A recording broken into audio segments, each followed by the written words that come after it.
You know how we're always told that the cure for loneliness is simple. You just have to get out there. But what if that advice isn't just unhelpful? What if, for some people, it's fundamentally wrong? In this explainer, we're going to dig into a much deeper, trauma-informed reason why some loneliness is so incredibly hard to shake. And trust me, it's not what you think. I mean, this is the great paradox of our time, isn't it? We've got social media, video calls, endless ways to reach each other, yet so many of us feel more alone than ever. This disconnect, it tells us that we're missing a really crucial piece of the puzzle. And what's the first thing we always hear? Just get out there, join a club, make more friends. It's well-meaning, for sure, but it treats loneliness like a simple numbers game.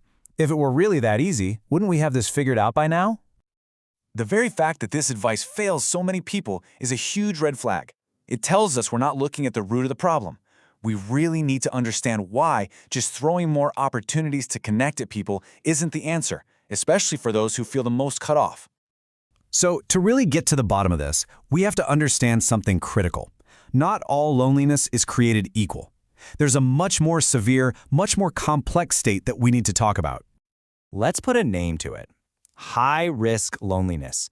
This is not that fleeting feeling of being alone on a Saturday night. No, this is a chronic, deep-seated state that actually starts to eat away at who you are, your social identity, your ability to make choices for yourself, and as our source material makes crystal clear, it is incredibly hard to climb out of. And get this isn't just in your head, it literally rewires the brain. Instead of seeing other people as a source of comfort or joy, the brain starts to see them as a threat. It flips on this constant, hyper-vigilant fight or flight switch. So the very act of reaching out, which is supposed to be the solution, feels dangerous.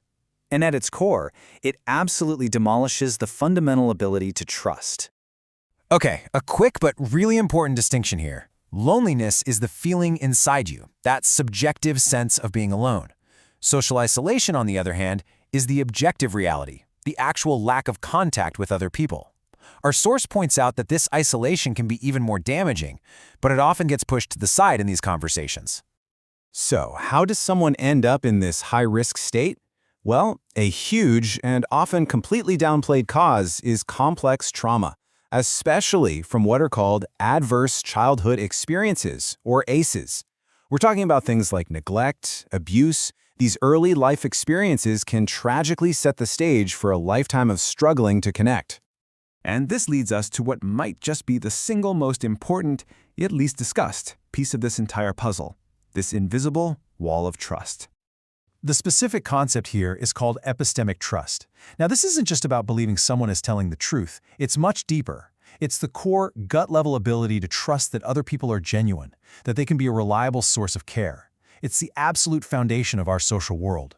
Without it, real connection is pretty much impossible. So you can see this devastating chain reaction, right? First, the childhood trauma happens, and it just shatters that core ability to trust. Then, without that trust, every social interaction starts to feel risky, even threatening. And so, what's the natural response? You pull back, you avoid people to protect yourself. And that self-protection leads directly to high-risk loneliness and isolation. And this is why telling someone with this background to just get out there completely misses the point. It's like telling someone with a broken leg to just go for a run. You're ignoring the actual injury. It's not a practical solution because it skips the most vital first step of all, rebuilding a sense of safety and trust. Okay, so if just connect more is the wrong answer, then what's the right one? Well, the answer is actually simpler and yet way more profound than you might think. It's about the power of being truly heard. To really understand the human cost of this, just listen to this absolutely heartbreaking quote from the author of our source material. This isn't some abstract theory. This is the devastating reality of a life lived in profound, lifelong isolation. It just shows you the stakes we're talking about. So, what can we do? Our first instinct is usually to jump in and try to fix it, right?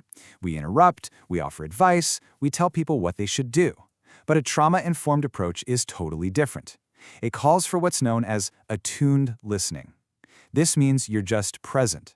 You validate what they're feeling, and you act as a witness to their story, without trying to fix it or judging. And this, right here, is the game-changing shift in perspective. We have to move from a place of judgment, which sounds like, what is wrong with you, to a place of compassion and genuine curiosity, which sounds like, what happened to you? That simple change creates the safety that is absolutely essential for any healing to begin. The results of this are just profound. When someone can finally share their story in a space that feels safe, it starts to rebuild that foundation of trust, brick by brick. It literally lets their brain calm down and experience less threat and pain. It chips away at the stigma and sends the most powerful message of all. You are not forgotten. Your story matters. All right, so let's pull all of this together.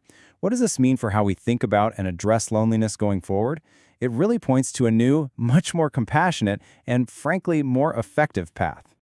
Maybe the big goal shouldn't be to end loneliness. That's a huge, almost impossible task that can make people feel like a problem we need to solve. A trauma-informed goal is different. The first job, the real job, is to help build trust and hope. Connection can only happen later, once a person feels safe enough to even try. So here's the new game plan. Step 1. We have to acknowledge that past trauma is real and it has a lasting impact. Step 2, we focus on rebuilding the capacity for trust, and we do that through attuned listening. And only then, step 3, can we actually work with people to create solutions that will genuinely work for them. So I'll leave you with this final thought. In a world that is just shouting at us to connect more, be more social, join another group, who in your own life might not need more advice? Who might just need the profound, simple, and healing gift of being truly, deeply heard?